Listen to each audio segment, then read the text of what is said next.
Good morning, beautiful souls. Hello, beautiful souls.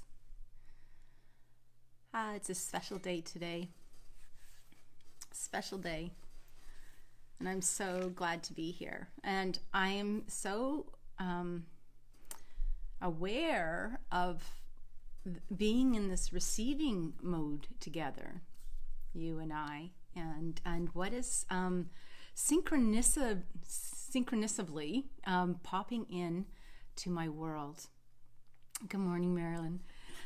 And I invite you to pay attention to what's showing up in your world, just even the smallest things, because it's no accident.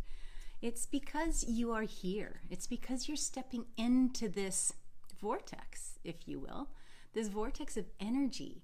And it's like this magnet. It's just things are starting to attract to you that newfound vibration, or in conjunction with that is that your awareness has been heightened. So you may see things a little differently, or you may skip past that part of the email and say, oh wow, I got that email too, but I don't recall reading that.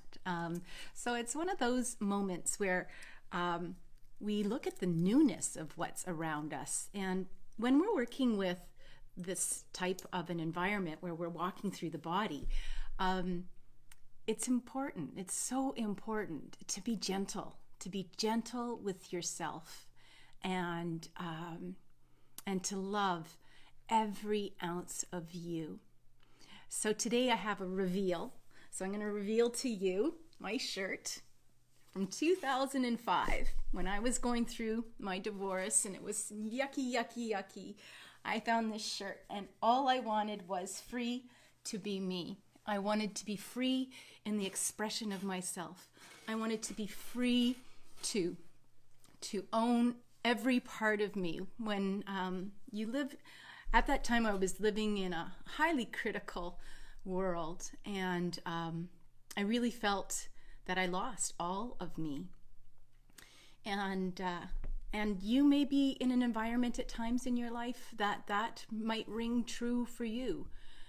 And I want you to know it's our birthright. It's our birthright to be free, to be me, and to press live and come in here with all of me, holding nothing back, being as transparent as I can to say, hey, this is how I'm going through life, and I've studied this stuff. I've been doing yoga since I was 15 years old. I've been involved with yoga philosophy forever. I've been involved with the healing community and the self-development community, and I've studied at University of Winnipeg, University of Manitoba, UBC, SFU, BCIT, Langara College. Like I have done so much work because I never really ever thought that I was good enough, didn't have enough, wasn't smart enough. I grew up in the era of dumb blonde jokes. My family's blonde, so we were brought up laughing at ourselves because that was how we maintained our strength amongst it all. And I finally said to my Auntie Bonnie, I said, Auntie Bonnie, if you send me another dumb blonde joke, I'm going to delete you from my files, because I'm not in that realm anymore. I'm not doing that anymore. I'm not living that way anymore. Free to be me. Yes, all of me. Free to be you. All of you. And that's what this fire area is about. It's stoking that passion to live for you, on you, by you. Such a powerful place to be. And such a powerful place to be now in this present environment where we have this contrast, where we can easily learn what we don't like, and doing the work on the other side of what we do like, what we do want more of in our world. And starting the pen to paper now. And finding what out that is for you. Nobody else can do that.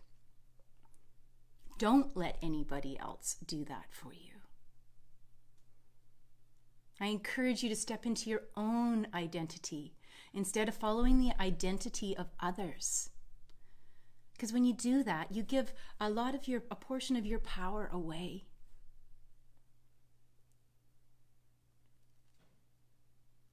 Yeah. Today was the day to put on my t-shirt. It barely still fits. That's a wake-up call too. But gentle on myself, gentle on yourself. So one of the things that have synchronistically shown up in my world was a dear friend of mine. Well, actually, last night I was online with one of my mentors and my teachers, my dear teachers, Pandit Dabral. And he's located in, I believe it's Calgary or Edmonton, Alberta, Canada. And I had the pleasure of going on a Himalayan tradition pilgrimage in 2017 after my ovarian cancer surgery. I wanted to instead of taking 2 steps back, I took 11,500 steps forward by going up into the Himalayas to some of the most sacred sites that I feel so blessed and honored to be privy to with this group of people. There was 5 van loads of us, and we had the cooks with us, and the cooks cooked outside, and we traveled up the mountain range and slept in tents and in mountaineering camps. And it was cold. It was October to November. It was -5 when we got to Badrinath, and the highest point, 10,000 feet, 11,000 feet in the Himalayas. And nobody had heat. So anyways, I had an opportunity with this pandemic and everybody going online. These great masters are now online. And I had an opportunity to spend part of my evening in satsang with him. And it was beautiful. And he spoke about contentment. You know, that first area of the evolution. When we're moving up, we start at the contentment and we move into hopefulness. But that contentment, it's called santosh in Sanskrit. And he explained it like it's an area where don't be too hard on yourself. Don't be hard on yourself. And just know that this place of contentment is, yes, I can. Yes, I will. Where you don't really have barriers. And you're willing. That's your will. That's where we're at. We're at this will where I say, yes, I can. Yes, I will. And nothing is wrong with you, your body and your breath. And you're not, and perhaps he calls it, you're just perhaps not trained enough. Just not trained enough. But soon the stability will come. Yeah. He says we are meant to meditate. We are human. The human was given the mind. And mind is part of mantra and meditate. All from the word mind. So he says, just start. Just start. So thank you for starting. Thank you for being here. Thank you for starting. Contentment is that first place where we start. And when we get that hope, and then we go into optimism. It's when we're at boredom. Boredom's on the involution side. Boredom is the side where we're on the fence. We haven't made that decision to start. We're not in the place where we have awareness, because if we had awareness, we wouldn't really be in boredom. And boredom, we decide, do we go on the computer? Do we go on the phone? What are we going to Google today? Unfortunately, some people may be taking this time to Google porn and go down a whole rabbit hole where subliminally there's people that put messages on those sites that take that person deeper and deeper into what can turn out to be just a significant and severe form of addiction. I have dear friends that are psychologists in that arena, and it's it's a really double-edged sword. So, or they could be just on their phone for hours a day, or they could be gaming, or they could be doing something else. But then they're going to go into pessimism. Potentially, if you're on war games all day, you're not going to come out of that and go, oh, wow, the sun is shining, it's a beautiful day. You may come out and go, oh, that neighbor irritates me. Oh, that, what the heck? When is this going to end? And then we go from that place where we find ourselves that we're just barely surviving because our mind is so chaotic. So this is the area that's going to bring all those things up. It's not going to be the area just of passion and bliss and will. It's going to be, those things that are hiding your will, hiding your passion. It could be things like jealousy. Oh gosh, why me? Why does that person have that? Why, what's wrong with me? Why don't I have that? And then you may go to that other place. I'm not smart enough. Yes, you are. Yes, you are. You have a gift. Everybody has a gift. As a designer and an artist, my favorite phrase is, my mind is one of a kind. My mind is one of a kind. Nobody can copycat this. And if they do, what an honor. I also believe that whatever is being said today and from the beginning of time has always been said before. It's just said in a different way. Said in a different way so the cells resonate. It's all about resonance. Whoever resonates with me will be with me. If they don't, they're going to swipe left, they're going to swipe right, they're going to swipe up, they're going to press close, and that's okay. So my dear friend, another one of my dear friends, she wrote a book back in 2009. Her name is Michelle Richardson. And she wrote a book that says From Surviving to Thriving. You see, it's got lots of little tabs. And it's a really easy read. And it's got lots and lots of value. It's about 88 pages long. And it's got 7 simple steps to help you live a life you love. I've hired her as my life and business coach a number of times. We've been friends since the days of 2004. She was the coach of one of the programs that I took within the Excellent Seminars International Series. And we've been lifelong friends since that time. So she's offering a 7-day online challenge, and you can find her work at www.michellerichandson, Michelle, Michelle, Richardson, Rich. Where are you? ARDSON, MichelleRichardson.com. I invite you to do her 7-day challenge. It has a lot of stuff that we will be covering, and I love how the synchronicities of all the work that's coming out. So she talks about taking charge, and I said to her, Michelle, this is so cool because we're actually in that will section. This is where we're actually working today and this week and the next week is in this will section. Good morning, Sarb. Thank you for being here.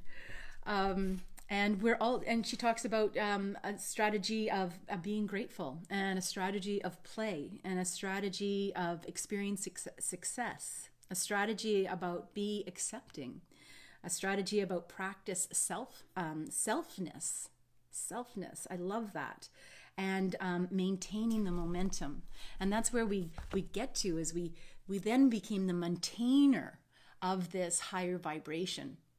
That's where we're going. That's where we're working to. So the first 3 areas that we worked with, earth, water, and fire, that works with our physicality. That works with our physicalness. And that's why we're working in the mental sector, because this is where all those places are going to come up. With regards to, not good enough, not smart enough. I'm too tired. I don't have the will. Find the will. find the will, find that hope. That would be the hope that tomorrow is going to be a better day. In order for tomorrow to be a better day, today you have to decide what you want to change. Because if we keep on doing what we've always done, guess what? We're going to keep on getting what we've always got. If we keep on doing what we've always done, we're going to get what we have always got. And only you, me, can make that change. Wow. So with that, let's feel our feet on the floor. It's time to ground. We should really be grounding in the front end, but this is fun too. Feel the feet on the floor. Turn on your sensories. Let that tap flow. Let that tap flow. Down, down, down into the center of the earth. Feel that crystalline core. Feel that crystal. Crystals are used in watches and computers. Crystals are used in spaceships, in the shuttles, in satellites. Crystals are powerful. These beautiful rocks that Mother Earth makes. I'm in awe of them.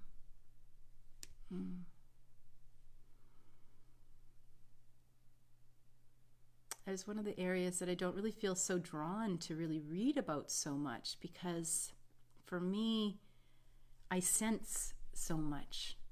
I sense the value of beautiful stones. Down into the earth. Now wrap those etheric feet, wrap those tree roots around, and allow that earth energy to come up that fine line, right up to the bottom of the feet. And feel those feet. What do they feel like today? And allow that energy to come up in through the legs and up into the torso. Allow it to wash over the shoulders. I think that's my favorite part, because I feel like this whole softening of the shoulders as it washes over the shoulders and into my arms and into my hands. And my fingers tingle. And into the neck and into my head. And out the crown chakra. The 7th Sahasrara. Good morning, Carl. And allow that beautiful, beautiful red earth energy, or whatever color that you're seeing, or whatever you're sensing, whether there's a smell or a taste, or whether you can hear something, or simple knowingness. Feel it cascade down the body. And bring the body into a centering place as you engage your lower diaphragmatic breath if it's not already engaged.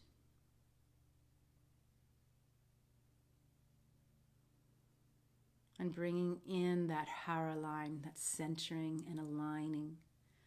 Allowing that line to go up from the perineum of the body, from the lower crystalline core of the earth into the central channel of the body, the Sushumna, and up out the top of the crown.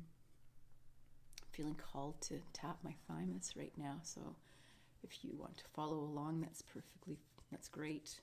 If you don't, that's great too. And allow that fine line to go in and past our solar system, through the galaxy, Milky Way, and into past the universe and the cosmos. Allow it to, that fine line, to be straight, non-wandering.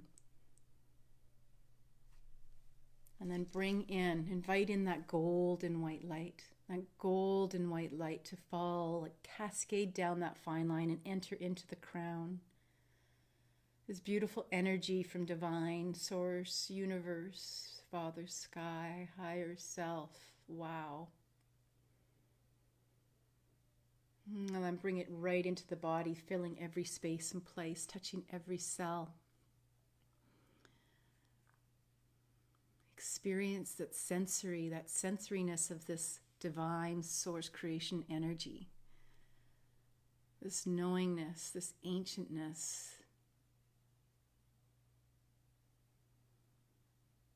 this divinity, this light, this beautiful light energy into the torso and the hands and into our arms and our legs, taking it down, down, down, and being with these two energies. Feel that rhythm. It's like an ebb and a flow. All your body wants is to be in homeostasis. Homeostasis means to be in balance. It spends all its time trying to find balance. Balance the stress. Balance the worry. Balance the nutrition. If we don't feed our bodies nutritionally, this is a scary fact. If we don't feed and nourish our bodies well, the body will feed itself by taking its resources from itself. So we can weaken our bones if we're not nourishing our bones. Yeah. And one of our great nourishments that we can stat is the proper breath. Bringing in that deep diaphragmatic breath. Breathing that into the side body and into the back. And massaging those organs because we bring in the oxygen, you see? The oxygen goes in our blood. The blood is fortifying to our body. And only we can do that. They can put us on ventilators. Ventilators are proven really not to work very well. They have an 85% failure rate of doing the job that we can learn to do in the front end. And their efficacy is low. And sometimes you might hear of, professional athletes going in oxygen machines to give that quick fix, that healing fix. Or isn't there oxygen bars now or something? I haven't been to one. I'm not sure.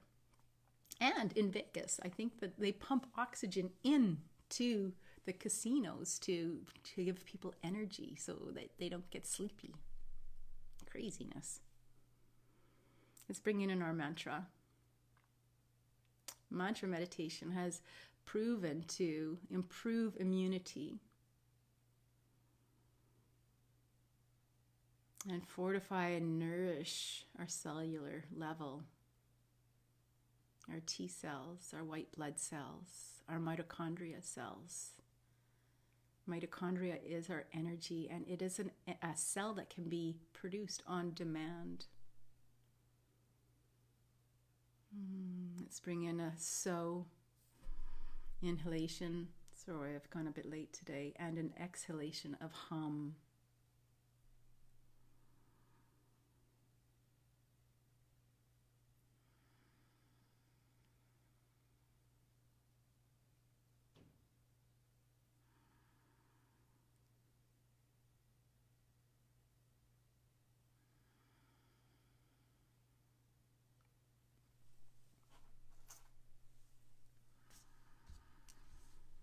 Let's take a couple minutes here in silence.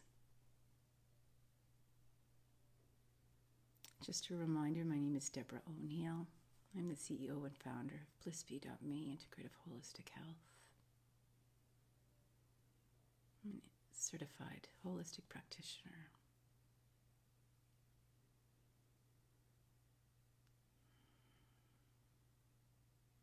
This is a sharing and caring place. It's not a prescription.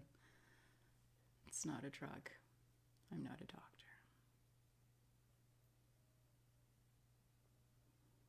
And nor is it a diagnosis.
thank you for sitting with me today.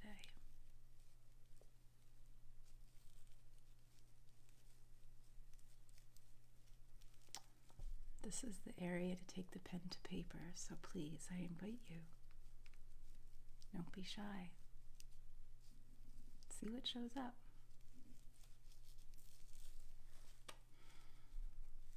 Our offering from our card today. Oh my gosh, you are busting free. Are you kidding me? I just can't believe these cards. Shall we have another look? Free to be me. Yes, you are. Oh my gosh. Ah, I love this work. I so love this work. You never know what's going to show up, but it's always when we're in alignment. So are the messages. Wow, with that, live bliss, teach bliss, be bliss, and make it a great day. I love you.